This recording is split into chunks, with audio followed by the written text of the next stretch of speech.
मित्रों, महाराणा प्रताप को जहां स्वाभिमान का प्रतीक, एक निडर राष्ट्रभक्त योद्धा के रूप में याद किया जाता है, वहीं उनके भाई शक्ति सिंह को एक गद्दार के रूप में भी याद किया जाता है। इतिहासकार मानते हैं कि इन्होंने अपने भाई महाराणा प्रताप और अपनी मातृभूमि मेवाड़ के साथ गद्दारी की थी और इन्होंने मुगलों का साथ दिया था। तो चलिए जानते हैं शक्ति सिंह कौन थे और क्यों उनके साथ ये गद्दारी नाम का एक एक दाग एक धब्बा जुड़ा हुआ है। शक्ति सिंह दरअसल जो है महाराणा प्रताप के ही भाई थे। वो उनके सौतेले भाई थे, छोटे सौतेले भाई थे। और उनके पिता यानी महाराणा प्रताप और शक्ति सिंह के पिता उदय सिंह, उनकी दूसरी पत्नी से शक्ति सिंह का जन्म हुआ था। और उनका जन्म भी 1540 में हुआ था कुंभलगढ़ में, महाराणा प्रताप से कुछ महीने बाद, यानी कुछ महीने ये छोटे थे। लेकिन कहते हैं कि शुरू से ही अपने पिता के साथ इनके संबंध अच्छे नहीं रहे, इसलिए उदय सिंह ने एक बार क्रोध में आके, इतिहासकार लिखते हैं कि उन्हें वहाँ से अपने राज्य से निकाल दिया था। फिर कुछ दिनों तक ये बाहर भटकते रहे और थोड़े दिन के बाद वापस लौट के आते हैं। लेकिन इनके मन में एक जो दरार पड़ गई थी, एक नफरत हो गई थी अपने परिवार और पिता के लिए, वो जिंदा थी। और ये बात आसपास के लोगों को पता चलने लगी थी कि शक्ति सिंह और उनके पिता अमर सिंह के बीच में संबंध ठीक नहीं है।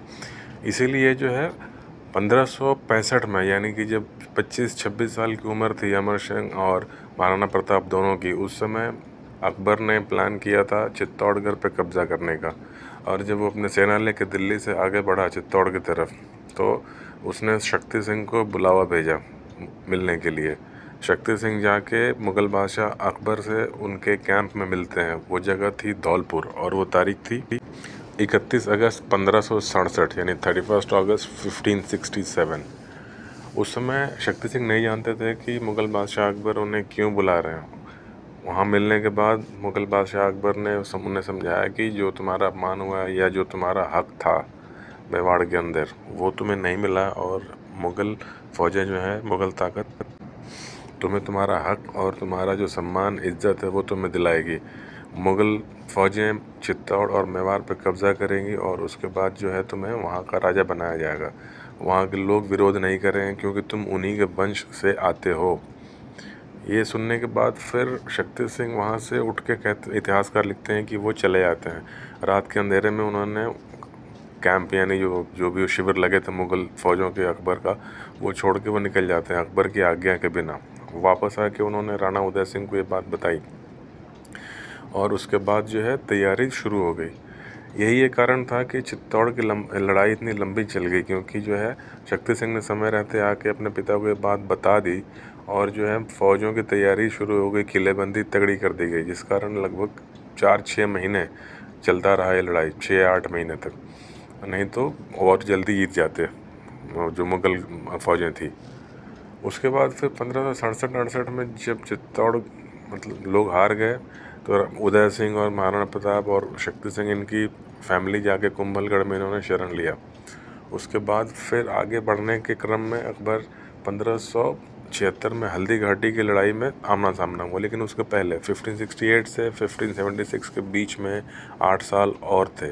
ये 8 साल का समय था जब राणा उदय सिंह की मृत्यु हो जाती है और महाराणा प्रताप को मेवाड़ का राजा घोषित किया जाता है। वो साल था 1572।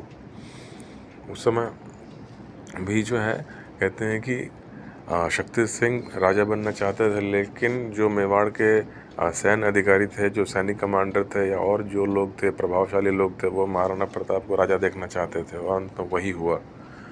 फिर वहाँ से वो क्रोध में आके उन्होंने राज छोड़ दिया। वो मेवाड़ से बाहर जाके डूंगरपुर में उन्होंने शरण ली। शक्ति सिंह कहते हैं कि बहुत ही क्रोधी स्वभाव के व्यक्ति थे, इसलिए लोगों की इज्जत नहीं करते थे। जो उनके मन के खिलाफ जाएगा वो उसे अपने से दूर कर देते थे।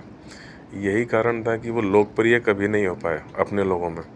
कहते हैं कि जब वो मेवाड़ से हट के 1572 से 1575 के बीच में वो डूंगरपुर में जाके उन्होंने कुछ समय बिताया, वहाँ के राज में कोई पद ले लिया या नौकरी की, तो उन्होंने वहाँ के किसी अधिकारी को, दरबार के डूंगरपुर के दरबारी को उन्होंने मार दिया, क्रोध में आके हत्या कर दी, केवल क्रोध में आके।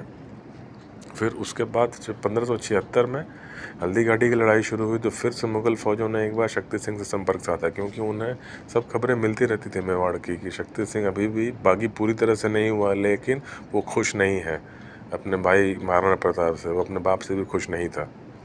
फिर उन्होंने उससे संपर्क साधा। कहते हैं कि जब मुग़ल फ़ौजें हल्दी घाटी की तरफ आ रही थी तो शक्ति सिंह ने हल्दी घाटी, जो कि एक बेहद ही दुर्गम पहाड़ी क्षेत्र है, तो वहाँ आने का सही पहाड़ी रास्ता, जंगली रास्ता शक्ति सिंह ने ही बताया था मुग़लों को।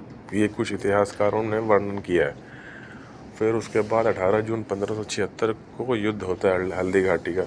युद्ध में कुछ देर के बाद, 4-5 घंटे के बाद, चूँकि महाराणा प्रताप के सैनिक कम थे, इनके पास 3-4 हज़ार सैनिक थे और मुग़ल फ़ौजों के पास 20,000 के आसपास सैनिक थे, जैसा इतिहासकार एक एस्टिमेटेड नंबर देते हैं।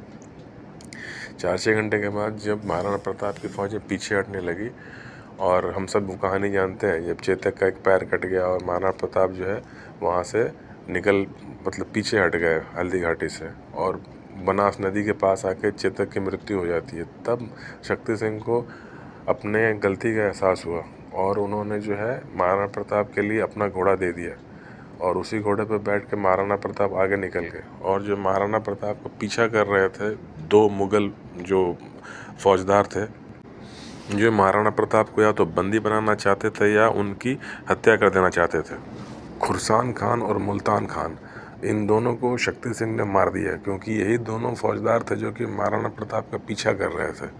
तो बीच रास्ते में अपने छोटी सी सैन्य टुकड़ी के साथ रास्ता रोका और खुर्सान खान और मुल्तान खान की हत्या कर दी शक्ति सिंह ने, और अपना घोड़ा उन्होंने दे दिया था अपने बड़े भाई महाराणा प्रताप को। क्षमा मांगा, महाराणा प्रताप ने क्षमा भी कर दिया शक्ति सिंह को, और वो शक्ति सिंह के घोड़े पर बैठ के वहाँ से वो सुरक्षित निकल गए। तो ये थी कहानी शक्ति सिंह के बारे में, जो कि महाराणा प्रताप के बारे में तो लोग जानते हैं, लेकिन शक्ति सिंह के बारे में अधिकतर लोग नहीं जानते। तो और इन्हें एक गद्दार का भी तमगा दिया जाता है, लेकिन ये पूरी तरह से हम इन्हें गद्दार नहीं कह सकते। आवेश में आके क्रोधी स्वभाव था तो कुछ गलत निर्णय इन्होंने लिए, लेकिन अंत में ये अपने भाई और मेवाड़ के प्रति वफादारी इन्होंने दिखाई। तो यदि मेरा वीडियो अच्छा लगा हो तो इसे लाइक कीजिए, मेरे चैनल को सब्सक्राइब कीजिए और अपने दोस्तों के साथ शेयर भी कीजिए, और मिलते हैं फिर बहुत जल्दी, बात करेंगे किसी और विषय पर। तब तक के लिए बहुत बहुत धन्यवाद। फिर से मेरा अनुरोध है कि प्लीज़ मेरे चैनल को लाइक कीजिए और सब्सक्राइब कीजिए और शेयर भी कीजिए। नमस्कार।